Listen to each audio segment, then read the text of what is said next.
Revelation, that is, talking about all believers. Now, look at that. And they will go. Will they have a choice? No, they will go. Who said they're going to go? God said they're going to go. What if they say no? They can't say no. Why not? Because God said they will go. And they will take away all its detestable things and all its abominations from there. When will that happen? In the millennium. It happened periods of time. Notice after they came out of captivity. He's talking about Jerusalem back in that day when Nebuchadnezzar went and destroyed it. When after the 70 years, and you go back and look at Israel history, they never turned back to idols, friends. Never turn back. Then I will give them, listen, now here is the most important part. I will give them one heart. And what do we say according to the Bible the heart is? What's the heart? The heart is that human spirit.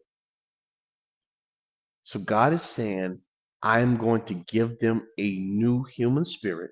Watch this. What happened to the old one, God? I'm going to give them one heart. I will, God is doing this, put a new spirit. You see that right there?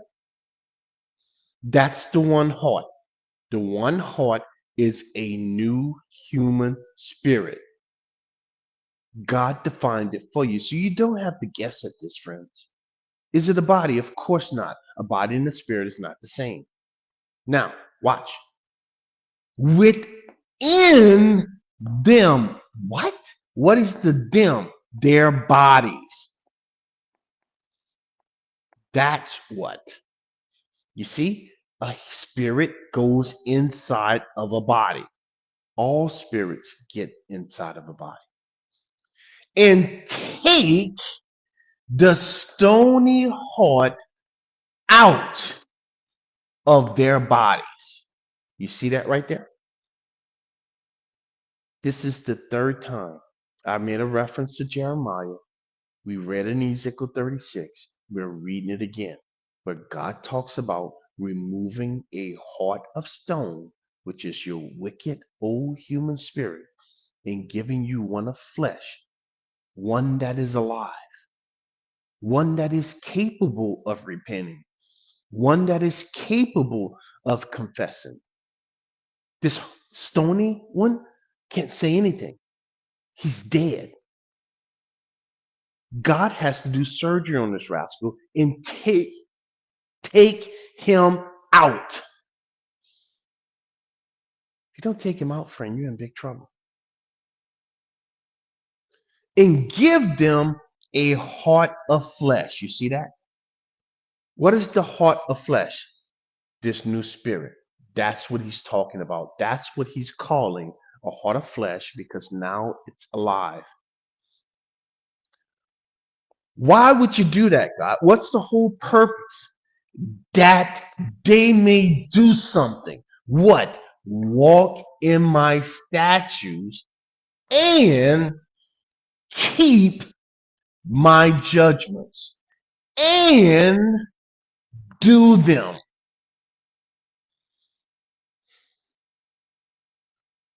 How can a person obey God? By keeping God's commandments? Friend, get out of here. You can't do that with a stony heart, no matter how hard you try. Can't do it. The only remedy and ability given to you to keep God's commandments, to keep his statutes, you got to get a new heart. God has to give it to you. Nowhere in here does it say you asked for it. You say, I can't pray and be saved. Not the way you're thinking. It's God who draws you to himself by preaching the gospel that I'm preaching. And you hear that gospel because he has already made you alive. That's when people repent. That's what the Bible teach. You don't repent first. A stony heart would never do that. God has to take it out first. Once he does that, then he give you a heart of flesh and you start living according to God's statutes. And you start keeping God's judgments. And you start doing them. But what comes first? Salvation does.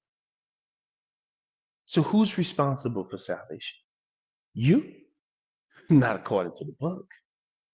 God is. All by himself. Once he saves you, then you start doing all these things. That they shall be my people and I will be their God. Now, watch this. What happens to everybody else whose heart remained a stone? Listen to God. The one that God doesn't give a new heart. But as for those whose heart follow the desire of their detestable things, you see, that's all the stony heart can do. Can it follow God? Nope. All it can follow is their own desires, and everything that they desire according to God is detestable in his eyes. What else, God? And their abominations. Everything they try to offer up to God is an abomination unto a holy God. Why? Because you are unclean. And the fact that you even think that you can approach a holy God unclean in your filth is an abomination to a holy God. What are you going to do with them, God? I am going to recompense all of their deeds on their own heads. I'm going to cast those rascals into hell. That's the book, friends. That's what the scriptures teach. You may not like that. You may be ready to turn me off. It doesn't matter. This word isn't going to change because you changed the channel. All right. Now, that's what Ezekiel was saying. Now you can understand what God means when he says this right here. When he says a stony heart, and then over in Romans chapter 2, 4 and 5, he says your heart is hard. Now you understand what he's saying? Why is he calling your heart hard? Because he says it's made of stone. Why does he says you will not repent? He says your impenitent heart, simply meaning you will not repent because you can't. Why not? Because you're stone. And you've only followed detestable things, and everything you do is an abomination to a holy God. So can the sinner in and of themselves with a stony heart, can the sinner repent? No. No. Who said that?